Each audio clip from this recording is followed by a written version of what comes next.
Good morning. Kind of a frozen, foggy day this morning here, and I want to talk about how to buy a truck without debt in the year 2025. Yes, it can be done. This truck right here is the one I was asking about with prayer, about the shipping thing. It's a 1991 Ford F350.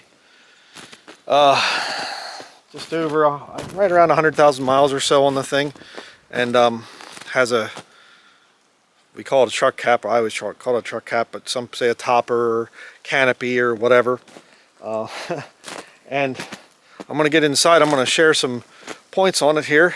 This is my, I'll show you this. This is my, what I call a sissy truck right here. It's a Chevy Silverado 2005 1500, just a half-ton truck. And I bought it locally, and it was a rust bucket when I bought it, and it's not even inspectable anymore. It's so badly rusted. Plow ripped off the thing and all this stuff this winter. It's now in the back in the bed, and you know, it's got major issues with that thing. But this thing here, I got it from Oregon, seller on eBay, and had it shipped here to Maine. I'll tell you the reasoning behind that and everything. But let me get inside the truck here so I'm out of the weather here.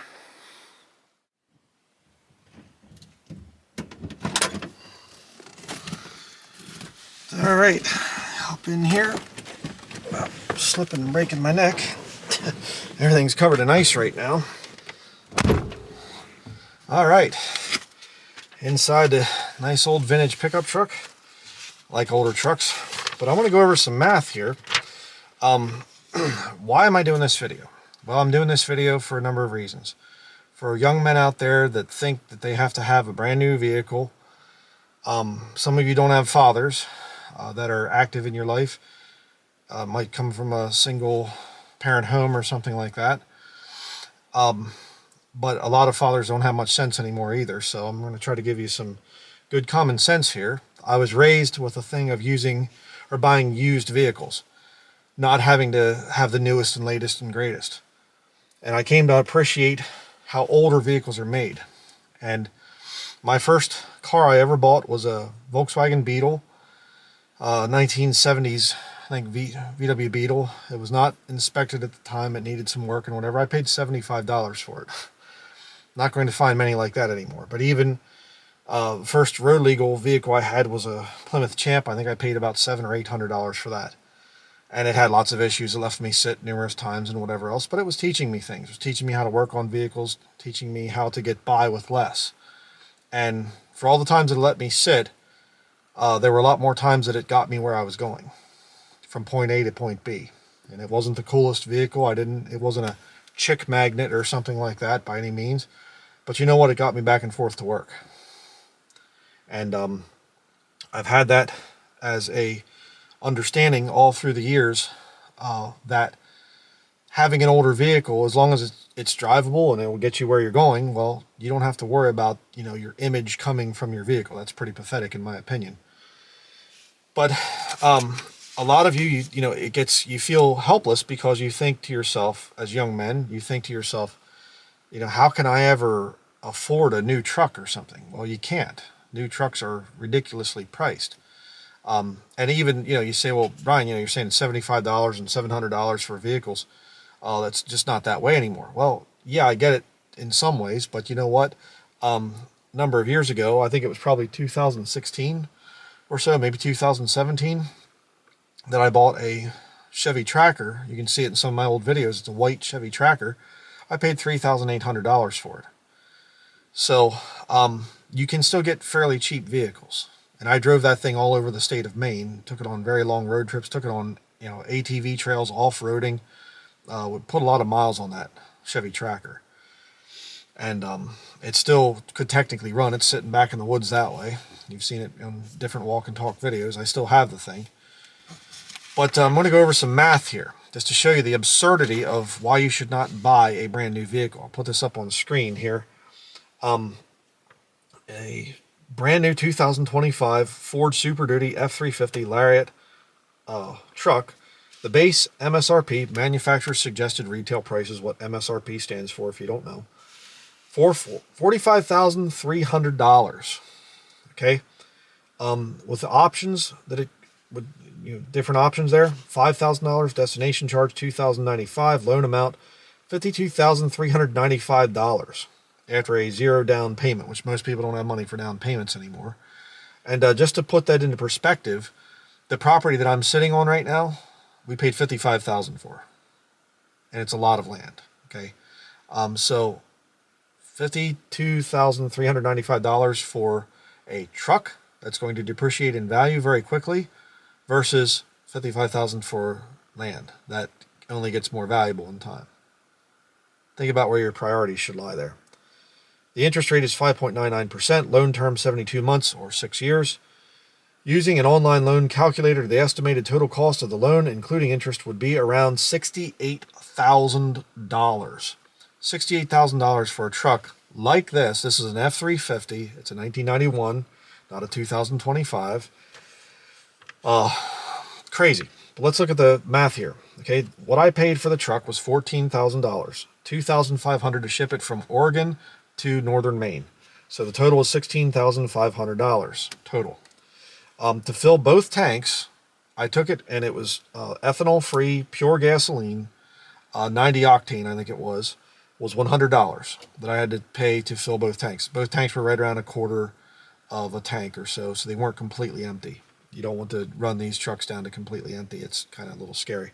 The old saying goes that this has a 460 big block in it, V8, and the old saying goes a 460 will pass anything but a gas station.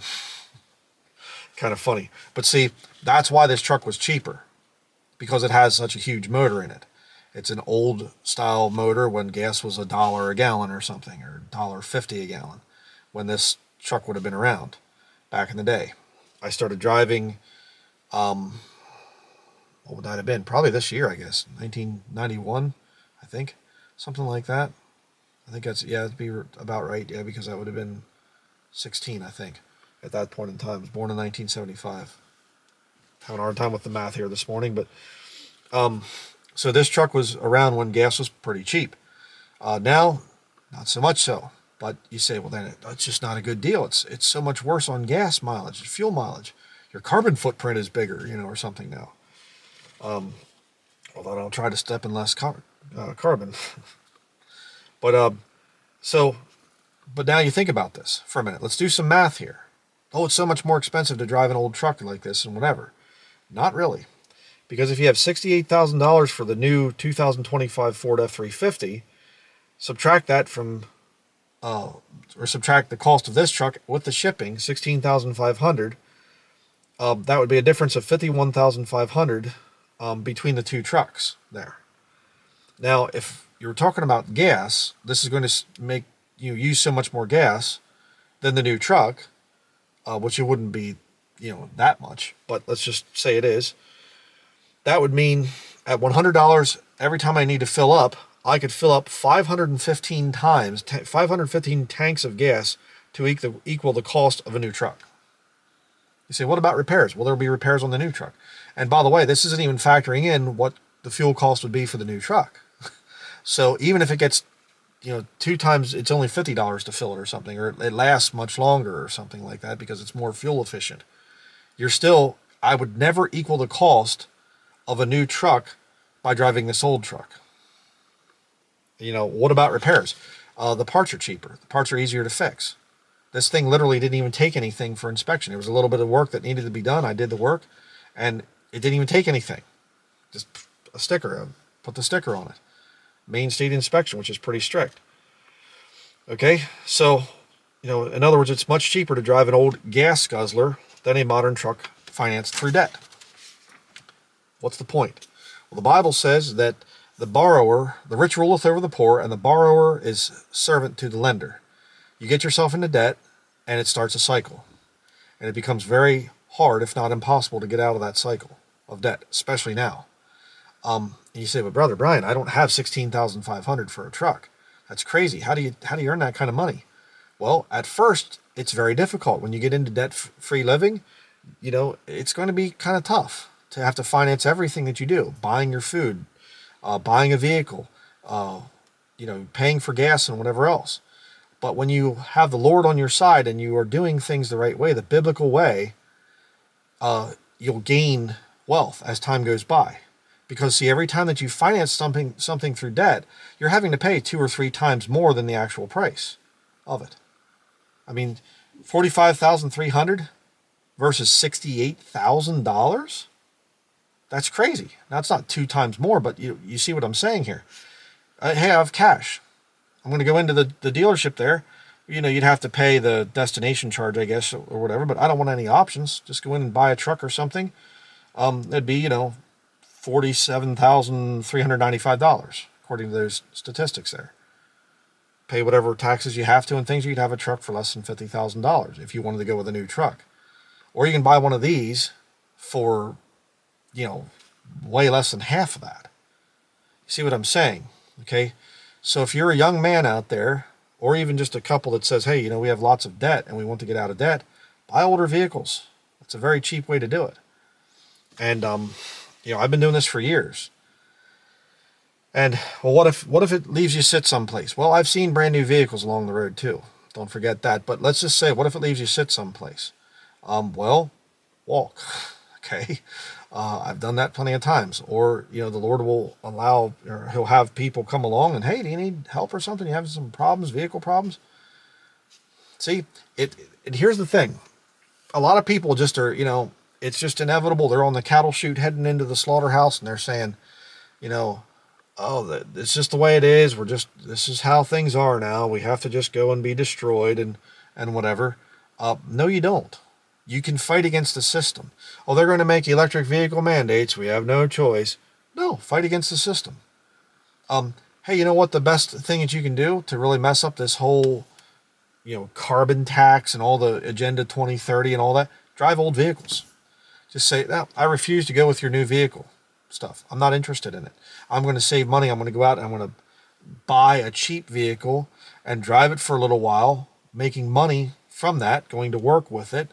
And then it's cheaper than public transit and whatever, depending on where you live. I realize if you live in a city or, a town or something, maybe there's public transport that you can get around on or ride a bike or something like that. I knew a guy years ago that he didn't have a whole lot of money and he said, I'm going to be debt free. And he walked back and forth to McDonald's where he was working as a teenager. And after that, after he got some money, he was able to buy a bicycle. Then he'd get back and forth to work quicker. And he made a little bit more money and he bought an old junker car. Learn to work on the car. Work your way up. You can do that. Okay, it's still very possible. And as time goes by, you get more money. You get better vehicles. But to me, it's just driving an old truck like this is my way of just kind of thumbing my nose at this whole modern technology system and whatever. And I've had older trucks than this too. I actually used to have a 1978 or 79, something like that, F350 camper special. It's 2-wheel drive, which is why I got rid of it. But you can see that in older videos as well. There were videos that I did driving that thing. And again, I did work on it. There were times that it would, something would go wrong with it, and I'm out in the parking lot with the hood up, up there, working on the motor and things, get it going again. It's great. It gives you a feeling of independence. So I just want to try to influence some of the younger men that watch this channel. Go for older vehicles. You don't have to have the new stuff. Okay, get a bunch of old clunkers and things, and my father used to always say, he'd always make sure we had a beater car. Just some, it was a Chevy Chevette at one point in time, an old Subaru, Plymouth Horizon. I'm talking 1980s cars here. If you're from that era, you know what I'm talking about. Ford Escort, Mercury Lynx. I had a Mercury Lynx at one point. Kind of funny. I actually had a Chevy Corvette, 1982 Corvette at one point in time, and a professionally built Kawasaki Ninja ZX-11. They would do 200 miles an hour. That bike, I only got it up to 175, so I never hit 200. But on the road, I was a little bit crazy back in those years. And I also had a Mercury Lynx at that time, 4-door Mercury Lynx, and that's the vehicle I drove the most, with all the sports car and sports motorcycle. But I drove my Mercury Lynx back and forth to work. So always make sure that you could, have an old junker car around and things. That's important. But it's another way to just go against the whole agenda. Like I said, this environmentalist agenda. So But I'm going to go for a drive now. We're going to head down to the office here. I actually recorded this yesterday. But I'll show you what this truck sounds like. And it's real quiet. It runs really good. Has a few little issues here and there that I have to take care of. Let's tell you a story. Up here, I don't know if you can see this light. You can kind of see it up in the corner there. This behind it, there's a light that goes back into the bed. The back part of the cab of the truck had a light, and they put this special truck cap on that actually kind of has a rubber seal that goes around. So this rear window here, you open it up and it goes right into the tail, or in the bed there underneath the truck cap. And they didn't put anything up here to seal this off. So it gathered some water on top of the truck cap, and when we went to take off the other day, all the water sloshed forward and went right down in that hole and came, and it was coming out here and through the light and everything. Oh, okay, need to fix that, And the beauty of these old vehicles too is, you learn how to fix them by sound and by smell and feel and whatever. Oh, it's got kind of a weird feel to it, or smells like some wires are getting hotter. I think the brakes are getting hot, or whatever. You learn how to fix them with feel and touch and sound and everything else. It's kind of neat. So you don't have everything's computerized, and things. Say this yet too. I keep telling stories here, but my 2007 Ford Crown Victoria Police Interceptor car that I have, again, it's been in other videos. That thing, it had the check engine light come on. You know what it was? It was a sensor. So the sensor to tell you that something's, it needs to be replaced or whatever, well, this thing doesn't have those sensors on it, So who needs sensors? I can tell if something's going on or it's not running quite right or whatever else. So, but anyhow, let's go for a drive and we'll finish up there. All right, pulling out in the 1991 Ford F350. Sorry, the window steamed up a little bit here. Just heading down to the office. You can hear it. Very quiet, not a very loud truck, which is good. I've had loud trucks in the past, and they might sound neat, but when you drive for a couple hours in them, they tend to kind of make you go deaf a little bit. But what's the difference between this and a newer truck? Well, as I've been saying, there's no debt with this, and runs just as good as a new truck. Easier to fix, the whole thing. So the main thing is, in life, you want to try to avoid getting into debt. The Bible says that the borrower is servant to the lender, and a lot of people don't seem to care much about that, and they just think it's a normal part of life. Well, being in debt is normal. No, it's not, and you can get by with a lot less. So as you can hear, it's a nice quiet truck, runs really good. Haven't had any major problems. It passed inspection without anything. Didn't need anything for inspection. So I just want to thank everybody out there for your prayers for this truck to be delivered to us. It was delivered, and it took a while for it to be delivered, but now that it's here, it's a good truck. Sorry for any shakiness here. Trying to keep the camera still while driving, but oh, that's a good bump. Spring thaw, northern Maine. Roads tend to get a little bit bumpy, so that will be it. And if you're a young man out there, like I've been saying, do your best to stay out of debt. Get older vehicles. Older vehicles are better. They're cheaper, easier to work on, and they don't make you a debtor slave. And if you're older and things too, I hope I've challenged you. If you've gotten yourself into the debt trap of vehicle purchasing, it's not a good investment. You're losing a lot of money. Go back to getting an old vehicle like this. They run good, and the few repairs that you might have to do are still, you'll come out way ahead of the game financially. rather than buying some vehicle that you're paying some huge interest rate on. So that will be it. Hopefully I've given you some things to think about, and we'll see you in upcoming videos. Thank you for watching.